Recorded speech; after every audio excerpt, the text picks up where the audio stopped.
Halo sobat-sobat MB, kembali lagi ke channel kami Main Barter.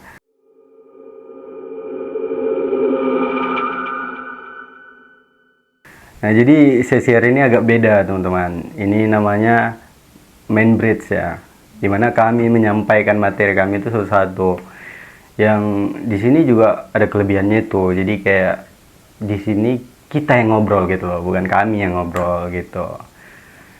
Jadi hari ini kan topiknya itu nggak berat-berat kali ya, tentang kenapa ya kita tuh kayak ngerasa bisa banyak hal gitu. Tapi di sisi lain kita ngerasa kalau kita itu nggak punya skill gitu. Itu. Nah, kenapa ya? Karena di zaman sekarang ini semua itu gampang gitu loh. Semua itu ada di genggaman kita. Ilmu pengetahuan, motivasi selalu berseliweran di HP kita. Konten-konten edukasi, pembelajaran mudah kita akses, tapi di sisi lain itu nggak membuat kita jadi fokus pada satu tujuan gitu. Karena sesuatu yang kita tahu itu bukanlah nilai, itu bukan sebuah keahlian gitu loh. Jadi dimana ketika kita ngerasakan kita banyak tahu, kita bisa segalanya. Contoh ya, kayak kita bisa edit dikit nih, kita langsung ngerasa kalau kita itu editor ya kan. Atau kita baca berita tentang finansial, kita langsung ngerasa kalau kita itu paham tentang ekonomi. Kemudian kita belajar sedikit tentang bisnis, kita ngerasa bisa jualan. Nah, padahal enggak gitu loh. Beda, karena kita hanya tahu permukaannya. Jangan pula kita habis nengok apa kan konten tentang edukasi finansial, terus kita ngomong sama kita cash flow, bilang iya nggak tahu lah gitu loh. Terus kau juga jangan sok tahu gitu loh. Nah, makanya itu perbedaannya tentang memang tahu sama cuman tahu gitu. Nah, jadi ada namanya itu dalam psikologi itu illusion kompeten. Nah,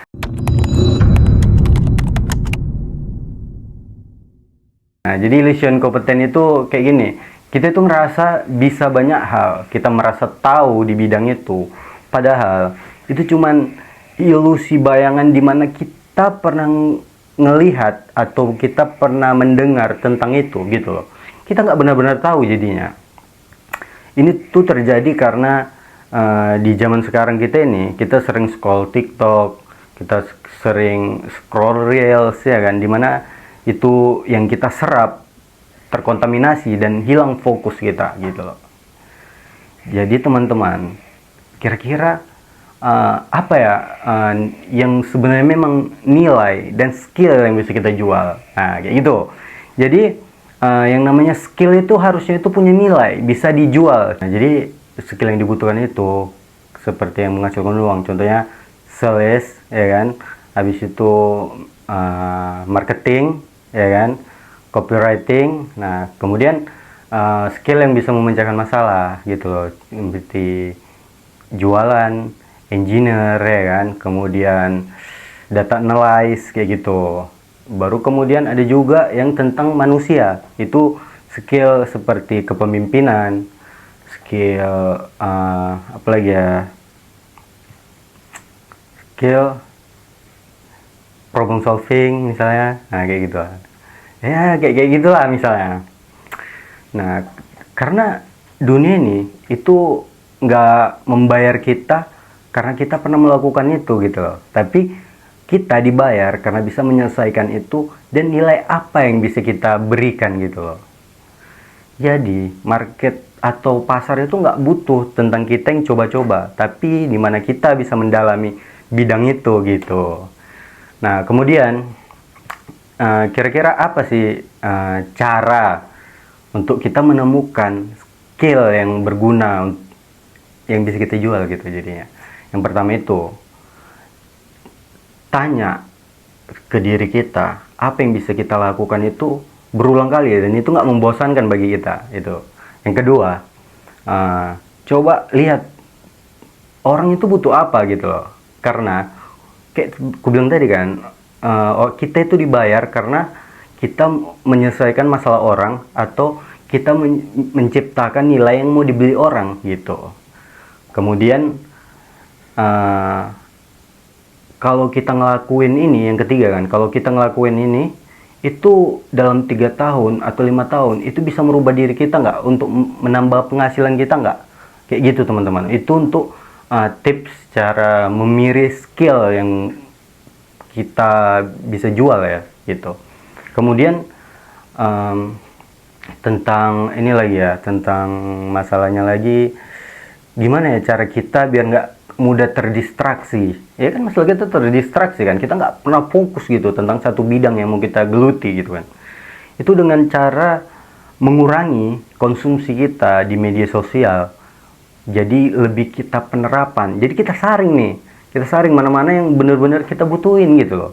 Jangan semua itu diambil gitu, itu buat kita terdistraksi. Kemudian setelah kita saring kan, kita coba praktekin. Nah, ini beneran bisa nggak kita terapin gitu loh. Nah, kayak gitu. Nah, mungkin kayak gitu langkah-langkahnya ya. Jadi di zaman yang sekarang ini kita nggak boleh yang terlalu banyak terdistraksi, karena itu akan membuat kita merasa bisa, padahal nggak bisa gitu loh. Membuat kita ngerasa kalau semuanya yang kita lakukan itu punya nilai, enggak gitu loh. Karena pengetahuan itu bukan skill, tapi kalau ada skill itu yang bisa dibayar gitu teman-teman. Nah, jadi realita pahitnya kayak gitu teman-teman. Kita itu terlalu banyak mengonsumsi media sosial yang dimana itu akan mengontaminasi pengetahuan kita. Mungkin kita bukan bodoh gitu, bukan kita nggak punya skill atau kita nggak punya kemampuan yang banyak, tapi karena terlalu banyak kita coba, jadi kita nggak konsisten gitu dalam melakukannya. Kita hanya selalu mengulang hal baru, dimana hal baru itu jadi kayak, tau nggak, kita belum mulai nih, tapi udah ngulang lagi, replace lagi gitu teman-teman. Jadi nggak akan ada habisnya. Jadi nggak ada kemampuan skill utama kita yang kita terapin jadinya gitu loh. Karena pada akhirnya yang kita jual itu adalah skill kita, kemampuan kita, bukan pengetahuan yang hanya ada di dasar gitu. Mungkin nggak banyak yang bisa kita jelaskan hari ini. Saya akhiri. See you next time.